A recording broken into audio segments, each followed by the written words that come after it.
Good morning. Good morning.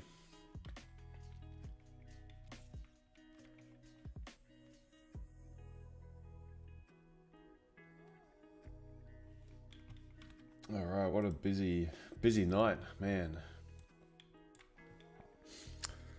Gold hit all-time high. I was like, what am I seeing? I only saw it was 2069. So I jumped That was unbelievable, wasn't it? And then oil. it all shot down, yeah. I couldn't stop watching it, so I was sleepy this morning.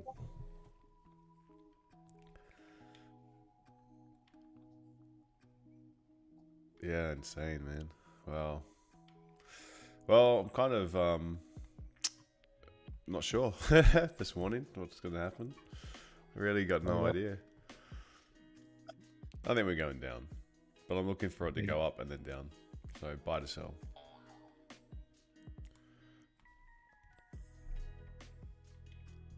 I think with all the news with the banks, they're going to go down, aren't they? Yeah.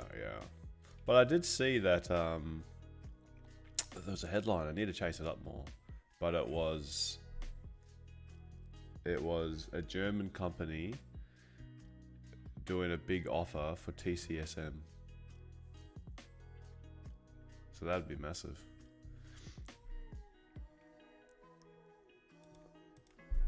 So I wonder if that's going to have some sort of little impact. JP Morgan see a Fed cut coming early September. They really think they're going to break something. This is definitely there. They think they're broke. So I get in mixed reports that the hawkish pause.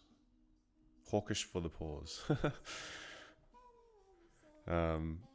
German exports registered, blah blah blah. Yeah, I'm interested in this TCSM thing. 3 minutes before the open. Where did I see that? That's on Forex Live.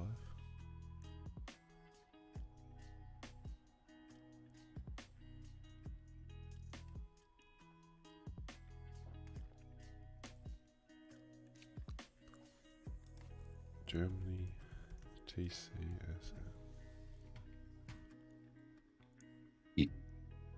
Am I saying that right? What's the Taiwanese chip company? Oh, TSMC. Germany, TSMC. TSMC plans the first German chip. Yeah, that'd be pretty big.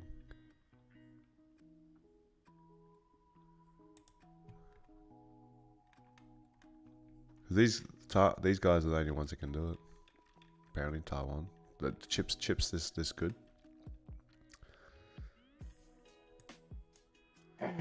Anyway, not to bother. Let's talk shop.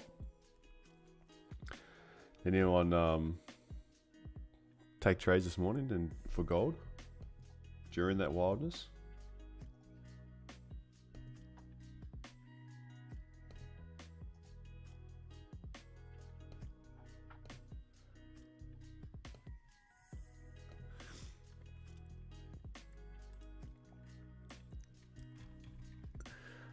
Alright, so I've taken the Asian high already.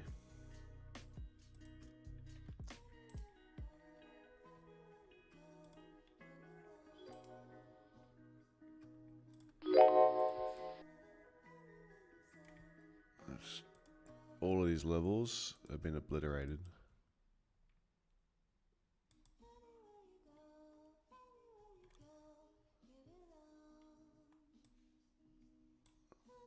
To make for all fresh levels, which would be nice actually. Still didn't take out that. Okay, we're working our way down to the low. I'm looking for sales, 100%.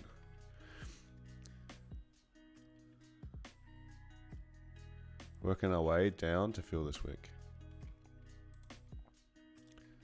Already, that's my bias.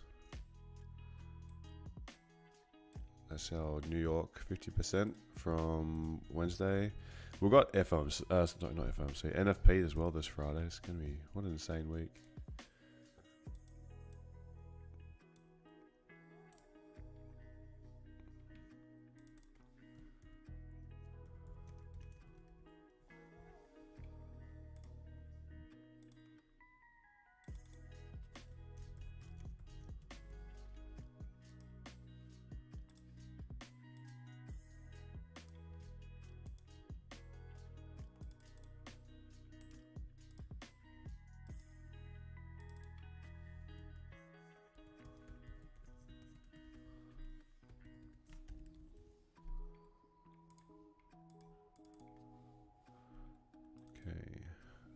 I'm not sure if this is actually going to be, I think this is going to be smooth sailing down, so it could be a little bit just already left the building.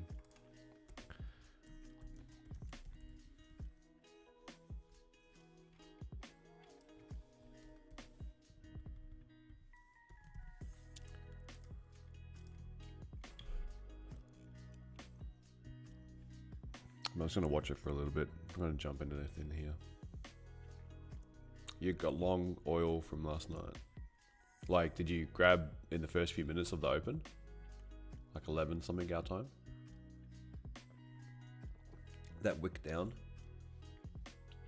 Yeah, good. Man, I was like a fraction too late for gold. Just to short it.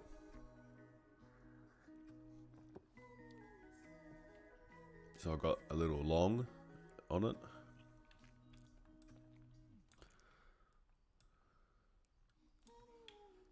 This is looking good for those sells.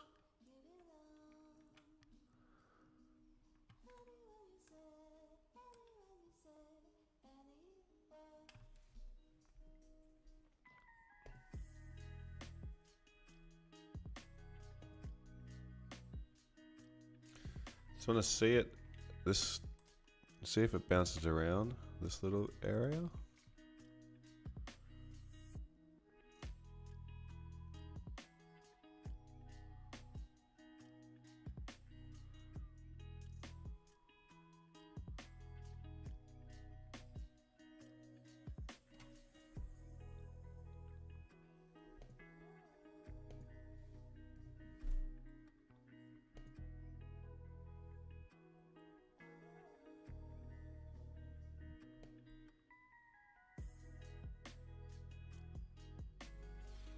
I'll look to target 15,700.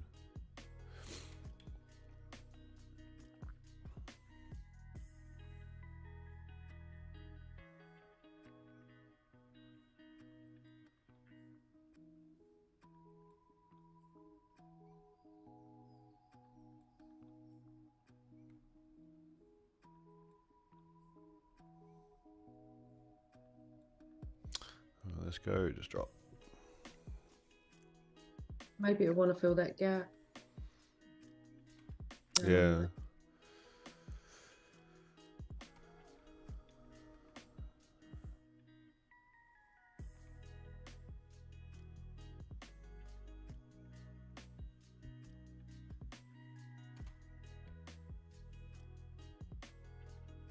$15, so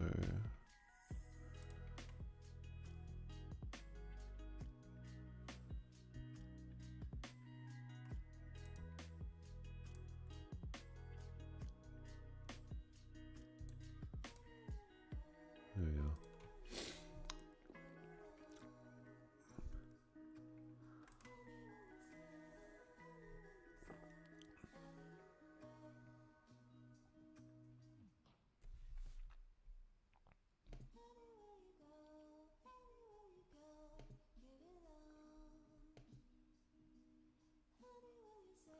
Very good.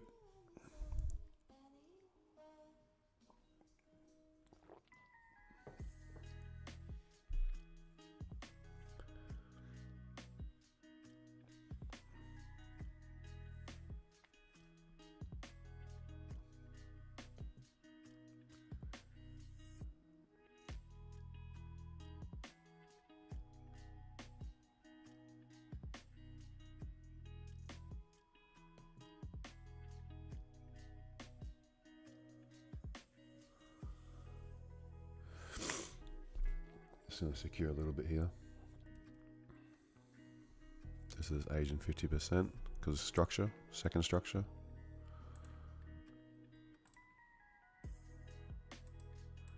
That should be, this stops at break even now.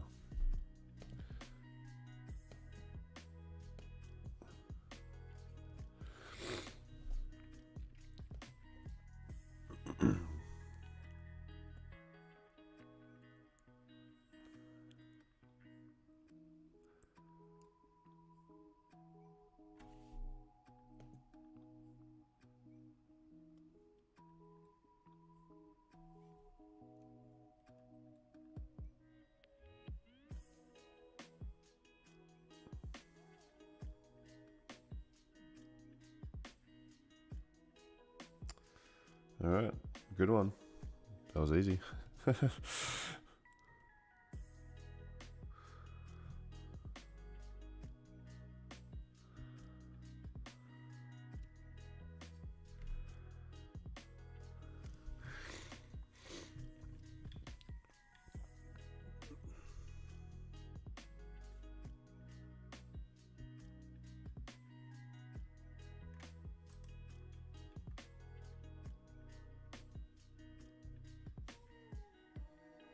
Hey Ivan, how are you, mate? Oh, you just the kids at dinner time again? It's just an awkward time, isn't it?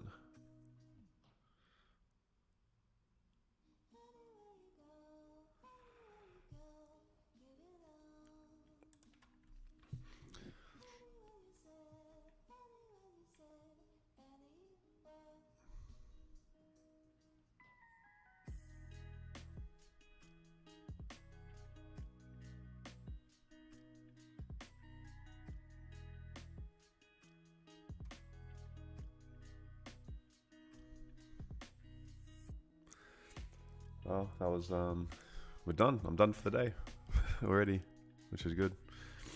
Not the best. I don't like taking these breakout entries too much.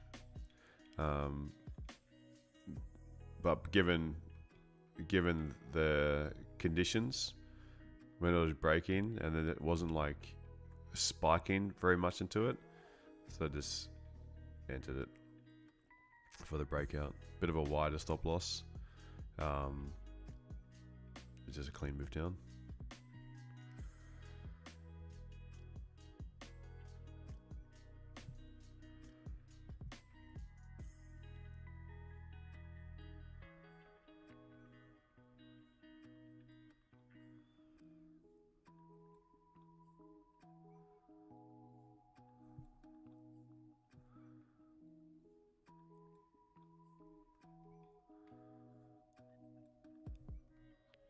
Hi Hayden, it's Jim. Can you hear me?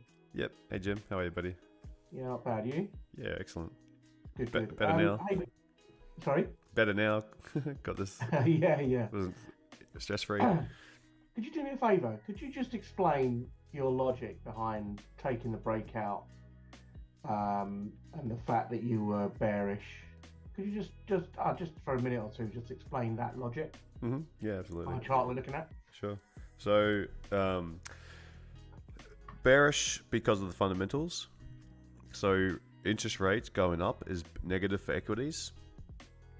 And the way that I have to do probably a bit more of a like a whole webinar or something on the fundamentals.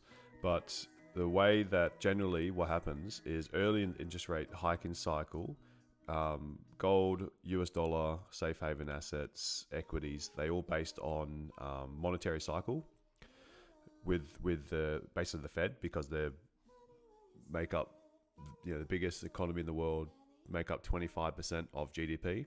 So indices and everything's going to, even Germans still going to follow US indices. They're quite correlated. So what's happening in the equity cycle, or the monetary cycle, sorry, is early on, if interest rates are going up, that is bullish for gold, bullish for USD, negative for equities. Okay, So bullish for gold because of inflation being quite high, and then now we've got tailwinds for gold because of countries purchasing gold as well in mass, and as a typical store of value over the years, centuries and centuries gone by. Now, usually gold and US dollar would go opposite directions, because if US dollar is strong, gold would go down. And that's quite often what we would have seen. We would have seen that behavior between the two. But now what's happening is that we're getting to the end of the tightening cycle, and there's real fears that the Fed are going to over tighten and break something, because in the history gone by, they've never tightened without breaking something. So they've always stuffed it up basically when they've had to hike so quickly. So now what's happening? Why this is now US dollar is actually not going up anymore with interest rates going up, because it actually is introducing fear, uncertainty, and doubt that if they're going to break something, or the banking sector is showing a lot of stress and cracks, or something, could be maybe not the banking sector, then typically US dollar is a safe haven currency. And you're going to have safe haven currencies are typically US dollar, JPY, Swiss, and gold. Then we've got the risk asset, the commodity assets or service assets. So in times of things are slowing down, then there'll be less demand for oil. So Canadian is 10% of their GDP is oil exports. So if there's lack of less demand for oil, Canadian dollar will have less demand. Pound is mainly services. So if there's recessionary fears, then there's going to be less services needed. So pound will go down. Euros, a lot of manufacturing, so less demand for manufacturing. Aussie and Kiwi is exports, like Aussie's got a lot of mining. New Zealand's 5% of that is dairy. So food doesn't really affect it too much, but usually Aussie and New Zealand are quite coupled, like they're really correlated. Yeah. Okay, so these are safe havens, and these are your risk assets. And when you have anything that's going to impact, like typically if interest rates are going up and you've got a growing interest rate divergence, so say we thought Aussie was going to pause and all these other currencies are still going up in interest rates, so there's going to be a greater divergence between the bank's interest rates. So that would mean it's more attractive to borrow money from basically invest into countries where your money is going to be making more interest as well, or there'll be more demand for those ones. So that's why we saw Aussie weakening, pound getting stronger. Then we saw Aussie do a surprise hike when they all thought it was going to pause. So that's why we saw Aussie correct a little bit and actually gain strength, and that had a little follow on for Kiwi dollar as well. Now, US dollar here, because they're getting fears of Japan wasn't really a great safe haven asset. They're really stable. They've got a loose monetary policy. Their employment's very stable, and the way that they've structured their country, they're very stable. There's questions asked about their monetary policy, how loose it is. So that means Japan was seen it being getting weaker and weaker lately, and that's meaning that they're not proving as much of a safe haven as they had been historically. So typically the safe havens that we're seeing mainly during COVID and war and all that was US dollar, Swissy, and gold. And now if US dollar is starting to lose its safe haven feel about it for investors, that's why we're seeing JPY in the last couple of days or last little bit strengthen quite a bit, and all this anticipation of the new governor of the Bank of Japan, that he was going to maybe change the monetary policy that Kuroda used to have, and there's all this anticipation that he was going to flip and they were going to become they were going to start tightening. and then they just kept on coming out and saying, no, we're not gonna change at the moment. And the market's always forward thinking. It's not actually thinking what's happening now or this actual piece means. It's usually what happens way down the future. They're always calculating different moves. So that's a bit of a background. Now for this move, interest rate went up last night in the US dollar. Okay, that's straight away we see that has a negative effect on equities. Now we've done a big recovery during the Asian session because Asian session is very, very difficult to sell from down here because it's so low already. So there's already why I thought this would be a simple breakout rather than a whipsaw is because there was so much liquidity and volume generated already in that news announcement yesterday. So they don't need to generate liquidity.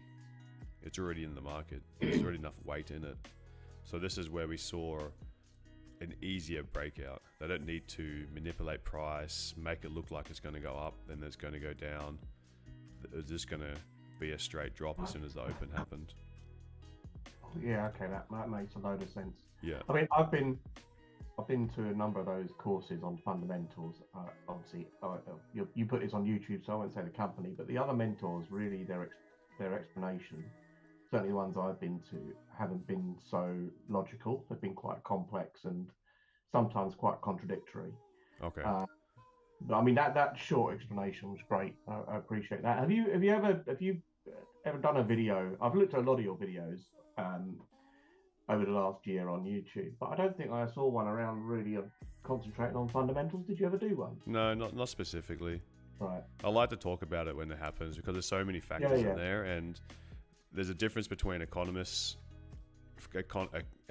fundamentals, which is like textbook theory and all that kind of stuff, and that's just not what happens in today's market. So today is the market. This is based on human psychology and how humans think about fundamentals. It's not a textbook situation.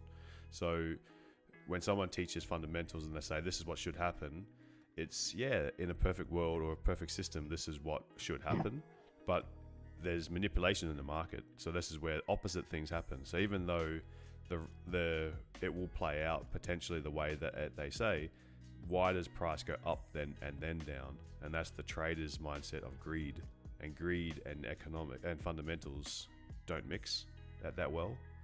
So trading fundamentals and being a pure fundamentalist, like how many times we see analysts, experts in their field, get it wrong on the TV. It's like literally analysts on Bloomberg's or things like that, and weather reporters, the two jobs that can be so wrong all the time and keep their jobs. Yeah. And so trading a fundamental, trading when there's volume in the market, trading how humans would think about this as well, and then having like the classic framework of fundamentals, I think is a real skill and be able to put together fundamentals and the way you should trade fundamentals. How would you recommend then getting to a point where, I mean, I'm never going to be an expert in fundamentals, and I don't want to get to a level where, so like the analysts in hedge funds and investment banks, these guys know, studying for years, etc. But how would you recommend getting to a point where at least I can get a good gauge of the direction I'd be looking at the European start of day, the US? I read a lot, and also Capital Hungry is pretty good on YouTube. I've watched a few of his things as well. So that Capital Hungry? Yeah, he's pretty good. Okay. He's a bit hard to listen to sometimes with his rants. I love a rant. There's nothing wrong with that. Yeah, but you get used to it. You can tell he's very switched on. So I recommend him. He's got a lot of free stuff on there, on his channel, and he's got his own course as well. He's very good. Then there's other people like in terms of like sort of just understanding how the market can move and how the Fed cycle and all that has like not from a trading perspective, but from a understanding perspective. Yeah. Wealthion is a decent one. I listen to these guys a lot, and they've always got some pretty good analysts on there. So this guy called these guys, just interesting, sort of like how they've seen a lot of this happen before. So they do really good interviews, and they have hey Dan, how are you, mate? How's tag? This guy's excellent as well. The way he speaks, Darius Dale, he's I think he's pretty knowledgeable. And there's a whole bunch of guys on here. I listen to Adam Taggart. That's like that guy there, and this is his friend Lance Roberts. But from just like, they do so many different interviews of people in the sector, so that they give frameworks and like ideas for like in the future. But then that's just to sort of get a deeper understanding of how fundamentals work in trading. But then there is trading it as well on a day-to-day basis, and that's where it's like human psychology. What would the masses think? How would greed, if you had unlimited capital, think? And then how you would manipulate the market to expose both. And that's how trading it should works. And then it's just about watching the same time of day each day. But there's a couple of resources there for you. Yeah, no, I appreciate that. You're welcome. Great, thank you. Yeah, it's not cookie cut. That's the problem with this. No, understandable. But yeah, like when there's volume in the market already, which we can see there's a serious ton of volume, then manipulation doesn't need to be that heavy. If it's like yesterday, when you just see like no volume in Asian session, very little volume in Europe session, so they've got to manipulate the market to create that volume. That's when you see sell to buys to sells, taking like liquidity here and like from above and below sessions. But when there's a serious amount of volume, so you see manipulation again, small little sessions, manipulation again, just like buy to sell. When you see like large Asian sessions, or like following news. So remember this day here on the 20th, the 19th, there was I think there was a couple of little news things on the 19th where he rose, and then when it was on the 20th, this day, there was it was a delayed reaction. It was a sell-off coming, and I was expecting it on the 19th, and it happened on the 20th when they'd already picked up all of that liquidity. I can't quite remember. I remember sitting through this 19th when I was expecting the drop, but the drop came after. But there was... Sorry, what session is your Asia session? What colour is it? Oh. Blue. Blue, right, okay, yeah. Cool. Yeah, there was something in here, and you see this one was just a clean drop. But most of the time, there's manipulation to generate that liquidity. Sell to buy. Just bad. I think that was because it seemed so obvious. Buy to sell. Manipulation. Just shitty. Oh no, this is maybe NFP? No. What was this one? Not sure. Anyway, you get the point. Yeah, okay. Oh, that's good. Thanks. You're welcome.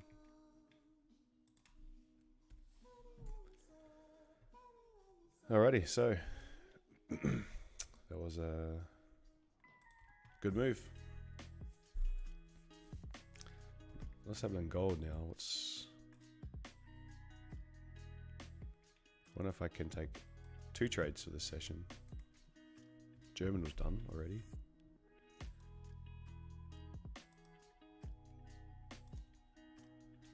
I got I've got some friends coming over. I'm not sure what time they're arriving, but it's around during lunchtime sometime. So I think it's going to affect the NY session.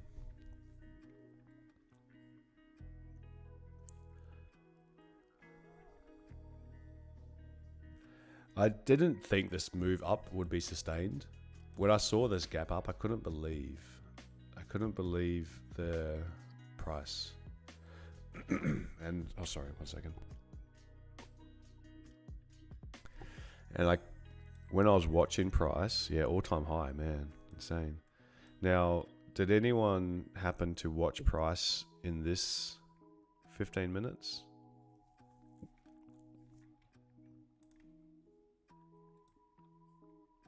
The last 15 minutes before the daily close, and we went 100 pips.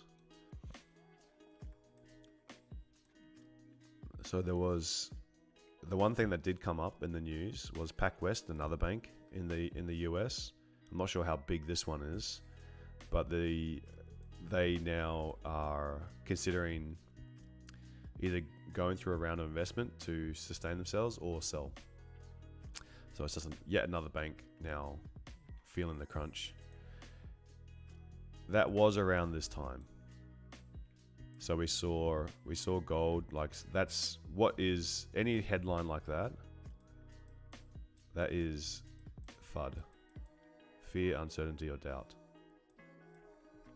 So that means flow of the market flow, like well, not the market flow so much, but that will mean capital flow into safe haven asset. So we know gold, we know US is not really one of those at the moment. Oh, thanks, Danny. Appreciate that. So what happens now is if we're going to safe havens, it was going to gold. So buy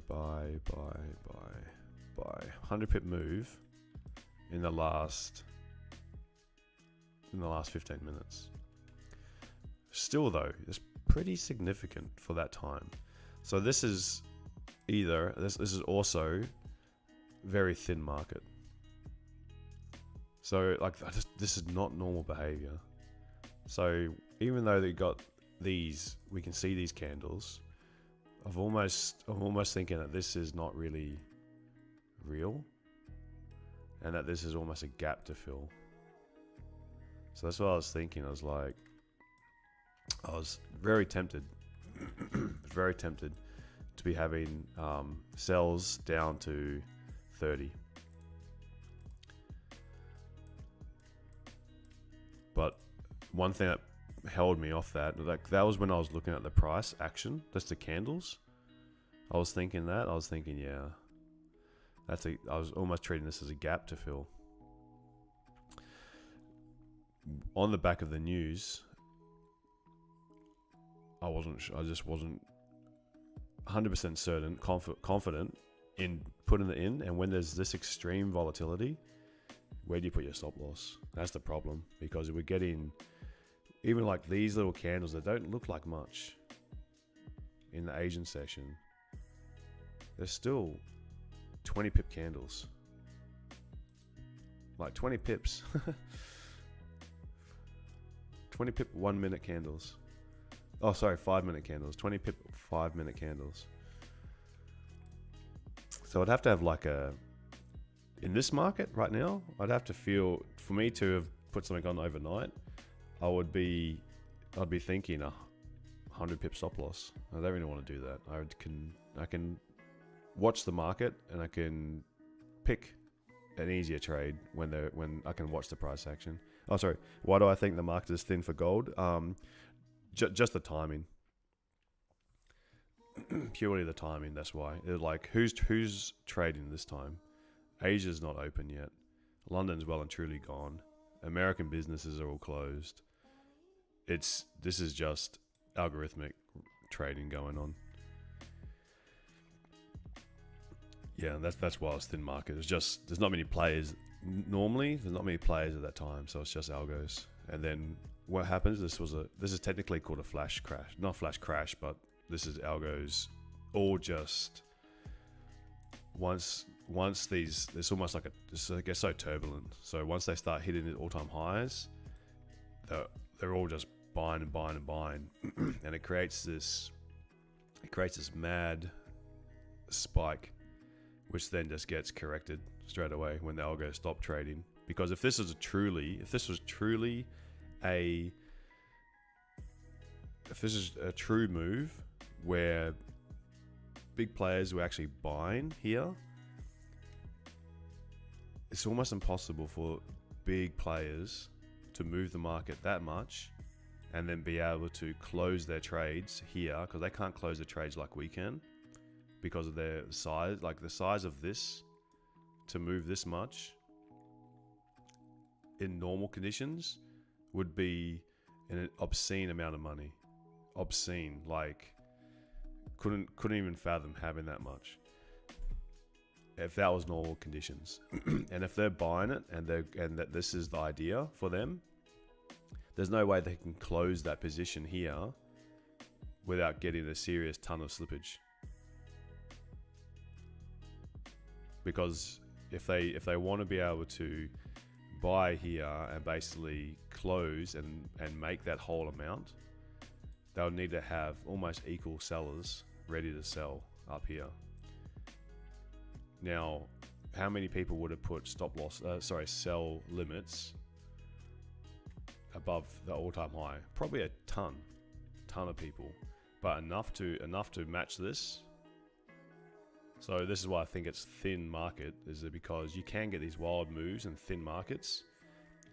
The way that we got this massive spike back down meant that it was algos pushing price up, hitting the all-time high, stop trading, and it was just like high frequency trading, which was buying, closing, buying, closing, buying, closing, buying, closing, buying, closing, all in a matter of seconds.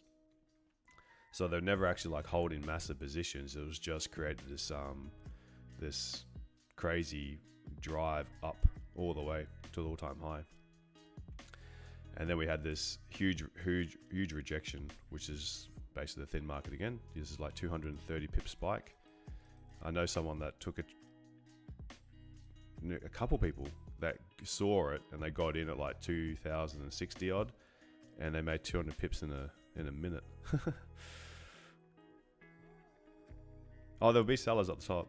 There will be sellers for sure up here. Yeah, people would be putting sell limits at all-time highs for sure. But you know, it's something like you just leave on the system. You just don't really think about it for that long, because it's all-time high, good chance of rejection, even at least getting like a bit of a rejection. Just anyway, so when price had come down, this candle here is the kind of the real candle where most of the selling was in. So when price fell down, created the support. Remember I'm saying how many times once we create a high, which is, you know, this is the high, all-time high. Once we create the high, what's the probability of retesting that high? 8 out of 10.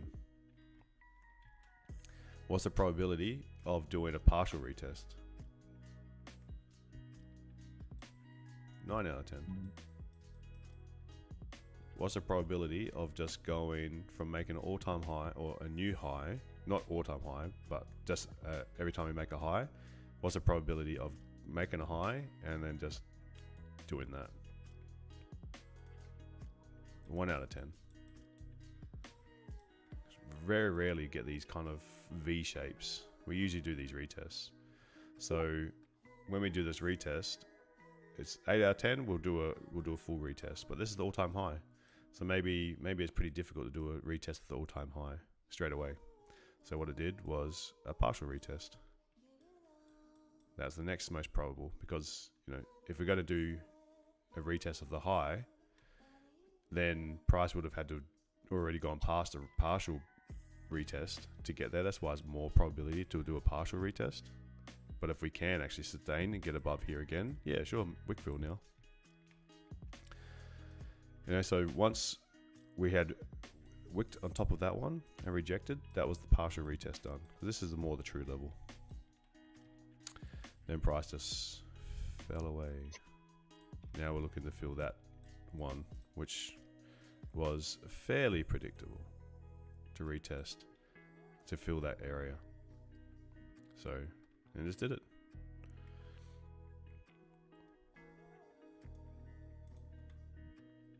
Now we see German rebounding. Because same principle, once we made a low, probability is 8 times out of 10, retest that low. I was pretty happy just to take my profit here, because 9 out of 10 chance is to do a partial retest.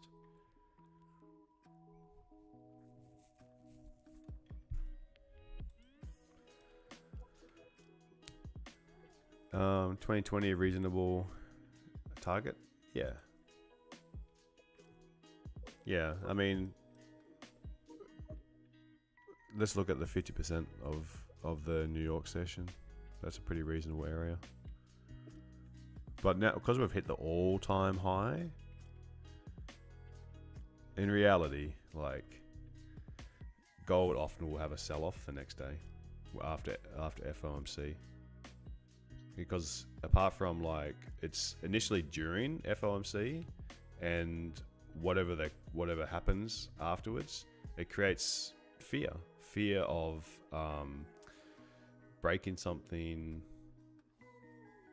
fear of over tightening, fear of recessions, all those kind of things. Now, once the dust has settled from that news, okay, look, kind of expected. It didn't break anything immediately. Maybe it was a bit of over panic. So then they're thinking, okay, well, you've got some pretty good assets, bonds and all that now that are going to be reasonable investments. So if bonds are now coming back in the scene and treasury bills and things like that, well, same thing. If they're good investments right now. So for a investor with a serious ton of money, if you're thinking that you're getting this is getting more into like sort of economic 101s, not 101s, probably 102s, that if you've got high interest rates and you can get reasonable treasury bills in the US, if you can get really involved now, as they forecast interest rates to come down in the future, that'll be good for your bond holdings. So what you could be getting is, the higher the interest rates go, the bit more fear in, say, Treasury 10-year bills, less, because they'll find that high interest rates is going to lead to worries in the future. So you're going to get a better return for giving your money to the government to hold, to use, in exchange for a high interest rate on return plus your deposit back after, say, like 10 years or 2 years or 5 years, whatever you choose. As interest rates start to come down, now you're getting a really good return on those. So investors right now with high interest rates could be actually investing their money in something that will give them around a 5% return for the next 10 years, guaranteed. And that's pretty attractive. That's like, you think about stock market risky, giving on average 10% per year for the last century, but with high interest rates, that's going to be negative for equities. So if we're stuck in the stagflation cycle, which they're concerned about, that means over 10 years, maybe it's going to be something called a lost decade, where equities are still pretty overpriced, where we're still looking at equities generally, like the US 30, apart from obviously the sell-off, we're closer to the highs than we are down the lows. So if this gets into like a bit of a range for the next 10 years, where the battling of high interest rates, less demand, and equities is starting to go down, stock market's not as attractive as an investment as it maybe has been for the last basically century. So they're concerned that it would fall into something like this cycle, like from price. This is the before GFC, had a crash, and then they're worried that it was just going to be very limited improvement for some time, and then from here to here, like 3 years nearly, 2 years, it just sort of got stuck in this range. Now, if we actually have a sell-off, then you might not be making 10% returns. I know you get dividends and things like that for different assets, but you might not be getting that the returns that you're used to, or they're used to here when we're closer to the all-time highs than we are like something maybe that is of value. So maybe bonds becomes more attractive investment for them because they can get a 5% rate of return, guaranteed, no risk, pretty decent part of your portfolio. So if you're going to have to put money in that, you're going to have to take money out of gold, which gives no yield. So this is why we'll see, like, once interest rates go up, the dust settles, the fear, uncertainty, or doubt has sort of reduced a little bit after the dust is settled. Now, okay, well, how can we make more money from these interest rates being so high in these various countries? Well, Treasury bills is a good one. Bonds is a decent one. Hasn't been in favor for such a long time, but right now you get decent returns. So this is why you see like outflows from gold, even though there might be still no faith in the US dollar, but the only way to buy these Treasury bills is by US dollar. So you need to convert money into US dollar to then buy. So it's greed, really. That's moving all this. So can we see a sell-off in gold after hitting all-time high and having an interest rate hike? We generally do. Pretty normal.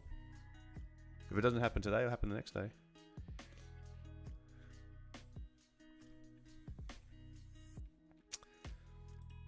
Done a full recovery now, almost. For German.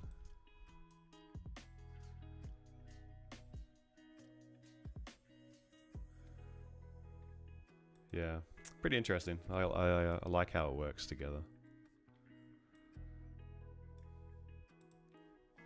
Good morning, good morning. Hey, buddy, how are you, mate? Did you sleep at all? Yeah. Power nap? I was really excited when I saw the gold spike up. Yeah, I know, I could tell. Crazy. But then Terry was I asking closed me- my position around 2055.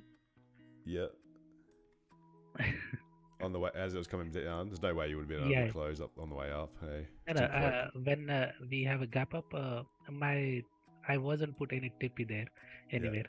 But once we gap up, I just put it at 2055. Yeah.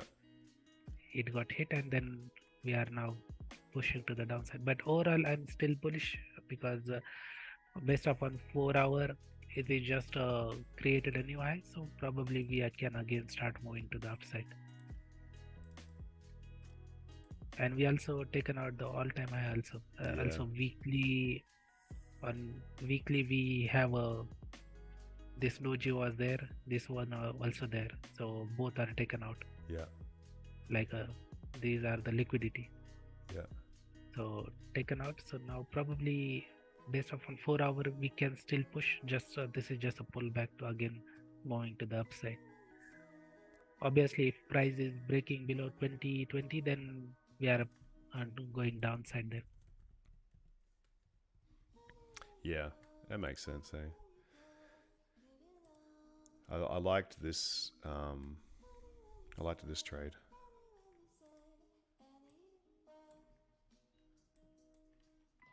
This one. Yeah. That was nice. Yeah, I think just for Rob's question, taking a trade off of for a long. We had points of interest down here. Broke through the monthly level. Already done the retest of the low. We hadn't taken out the New York low from last Thursday, and then we've got this traditional the red box. Traditional as in is an area that's been support and resistance in the past, where candles sort of struggled to close above and below. Where is it? How far back do I need to go? Was this, must have been in March. Here we go. No, 13th April. See why I've got this little red line? Rejections, New York rejection. Settled at here, rejections across. And then we've got the New York low that hadn't been tested. So keep an eye on this line.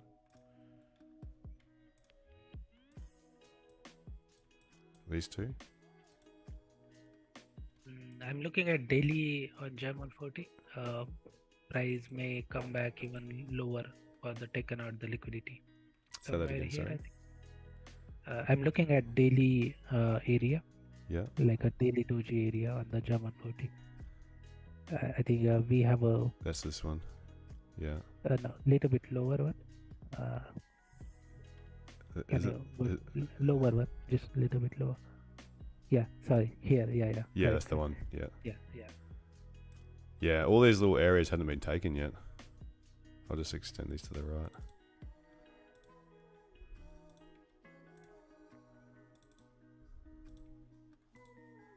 Yeah, it's good marking up the point of interest, that like doing a bit of a deep dive and just doing the ones above and below, because there'll be targets later. So yeah, keeping an eye on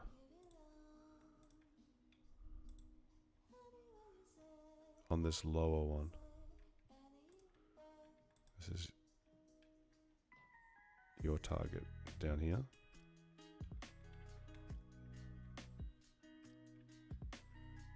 Danny got the gold sales.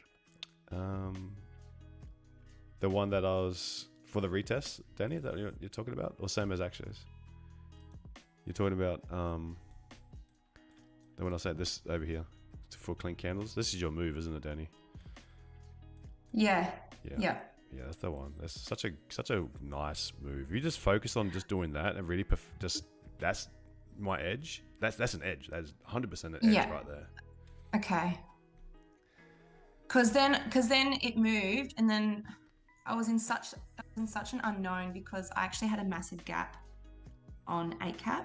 Yeah, there's a gap on all of my things. Oh, okay. It's just TradingView doesn't. TradingView match it. Like, what happens is when a candle closes, it'll load the first tick of the next candle straight away. And the way that MetaTrader and a lot of other ones will is that they don't load that first tick on the new candle. They'll just do the first tick of what the data will give them, and that will usually be the gap.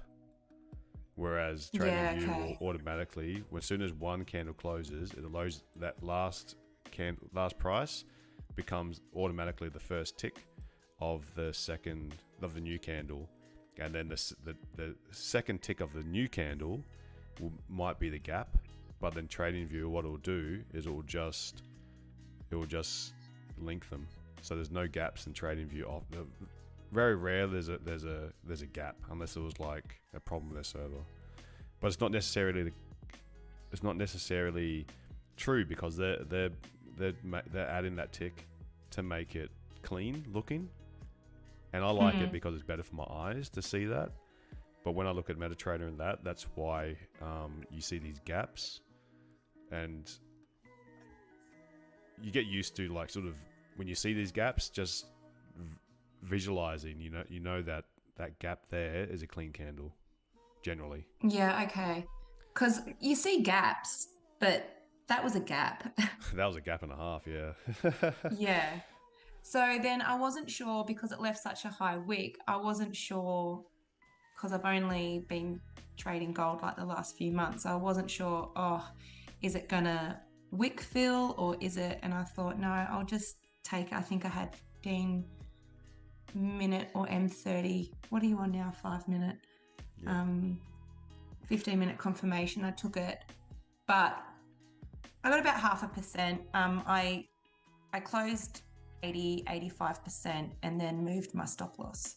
So then that came up Where did I get in? Yeah, that came up because it started that rounding bottom, and I thought, oh, it's going to come back. But then it went down. Yeah, because I looked at it straight away in the Asian session, and I just saw high wick gap H4, and I thought, oh, I'm just going to sell straight away and just hold it all day. But I wasn't sure because it's got gaps on gold that haven't been filled yet. Yeah.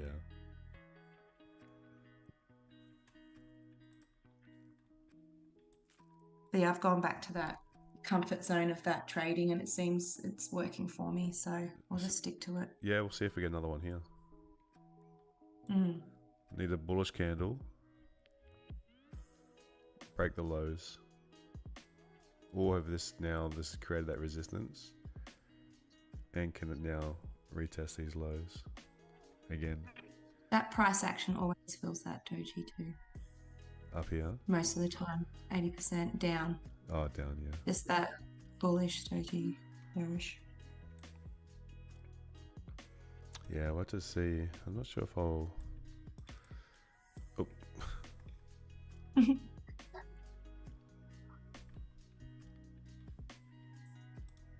go.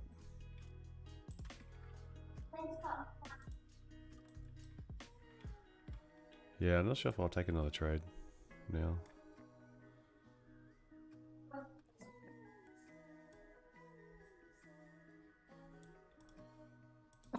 Well, I'll leave gold for New York.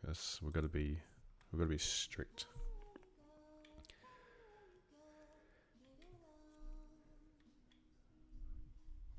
So maybe under.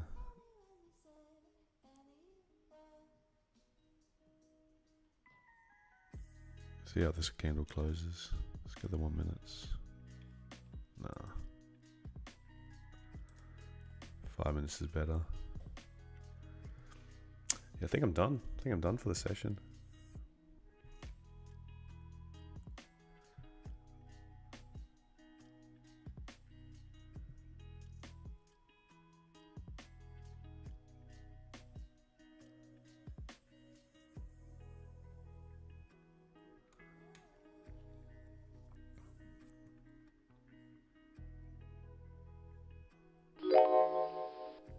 Gosh, but MetaTrader keeps on losing connection.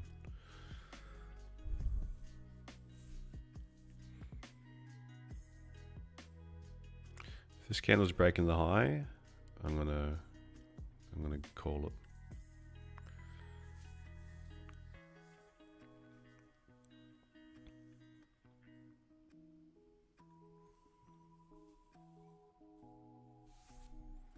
The hour is going to be looking like just a big rejection.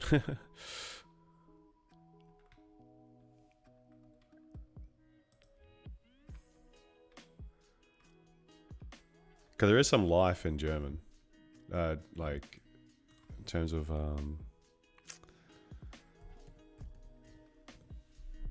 bullish for equities.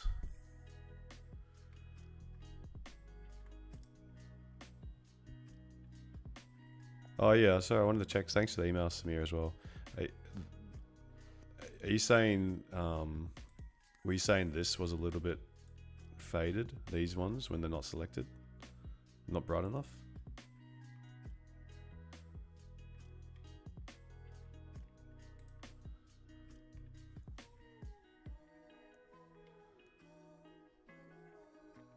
Yeah, barely. I cannot see clearly these things. Okay. Cool. Maybe use a different color, like whenever. So let's say this one is right now on this one. Use different color so it will be easier.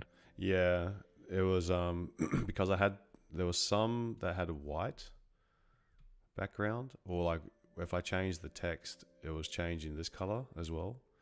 So white here means that when the drop down, can't see. So I was actually struggling to find a color.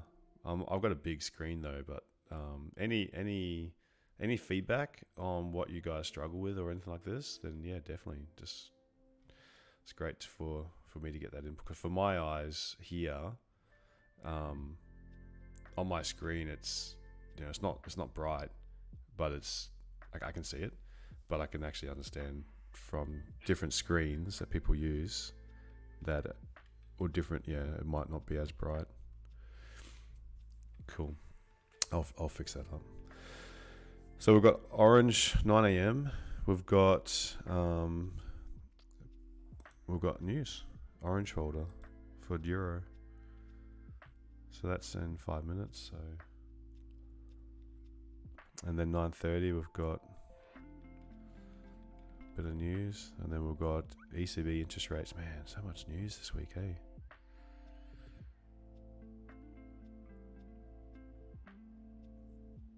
So much news.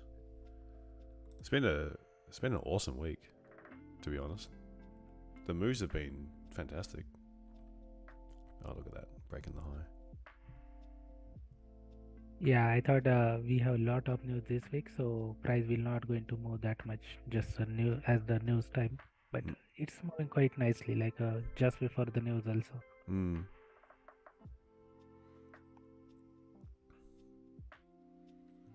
I'll wait around at 9 o'clock and just see if that has any impact.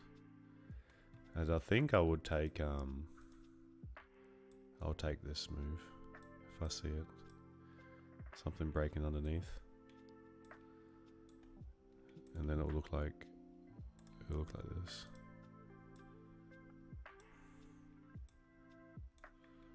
That'll be the idea. Or maybe let's look at this a little bit lower.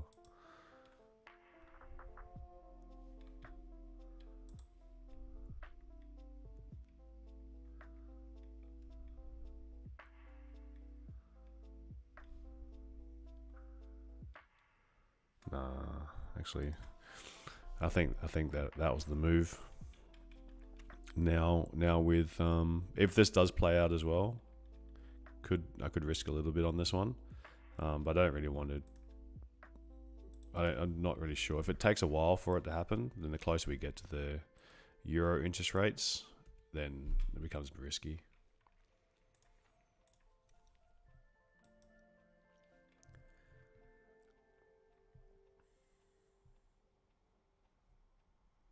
If the prices still want to push to the downside, it's just going to come back into this area, and probably from that area we again start moving to the downside. Okay. This is going to close as an hour doji.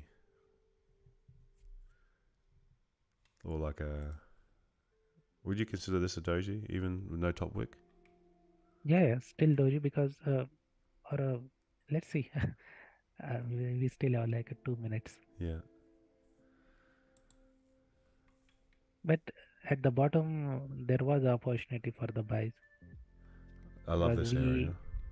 Yeah, because price on the left side, we took out the doji. Yeah. I think on the 15 minute, we have a doji.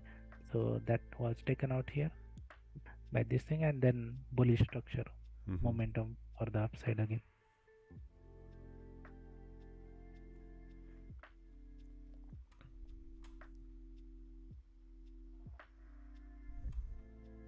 Yeah, this area, this little zone, Asian low, New York low, man, what an area. Yeah, and this candle just did it just showed that we want to push to the upside after did the manipulation and close the FU candle.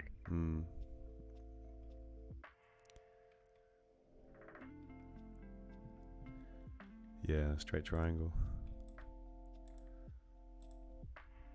Only because this triangle was the retest of what happened yesterday. This retest of here.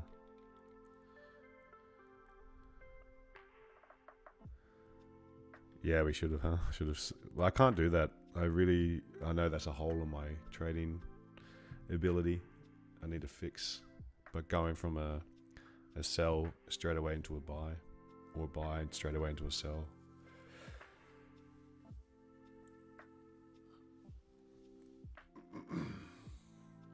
Okay, so this is potentially the orange folder news candle.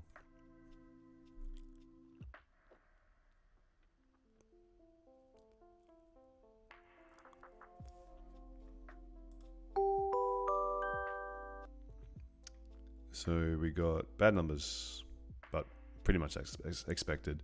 But greater than 50 is expansionary. So, you know, positive news for ECB.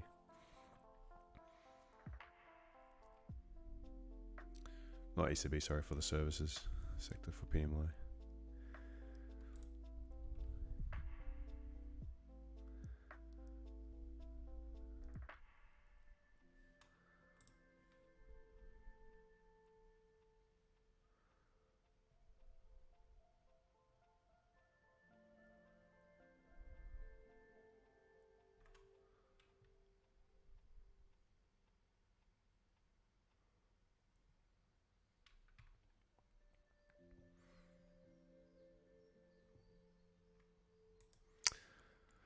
Alrighty, well, I'm gonna call it there. That's the London session done and dusted.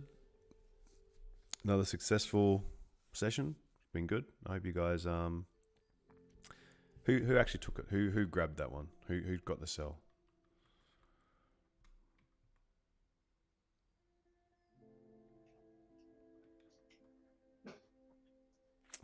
Thank you. Yes, thank you, London. Thanks, Dan. Got half? Okay, cool. Rob, yeah, you and Ivan came in almost the same time.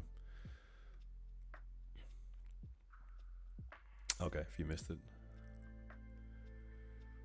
Closed early. I closed a little bit early as well, 15:705.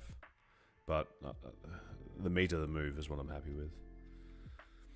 Yeah, I mean, it was almost the perfect trade for breakout, right? Opened the stream more or less here, grabbed the trade, and then basically it was done in 20 minutes. We're used to, for New York, we're used to waiting around, aren't we? Alrighty, so yeah, my friends are coming over. So I've got to go and get some things. Hopefully it's not going to affect. I know he's coming to drop his car off and then he's going to a meeting and then he's coming back afterwards. So I'll put in the Discord when the New York session's going to be. But I'm starting to think it's better just to, the closer we get to 2 o'clock, we don't have to sit through Comics Open as much. We're more efficient as traders. But I'll see. I'll keep you guys posted, alrighty? So I appreciate you guys. Thanks for tuning in. Keep me company. I'll see you guys in New York. Bye bye. Take care. See you.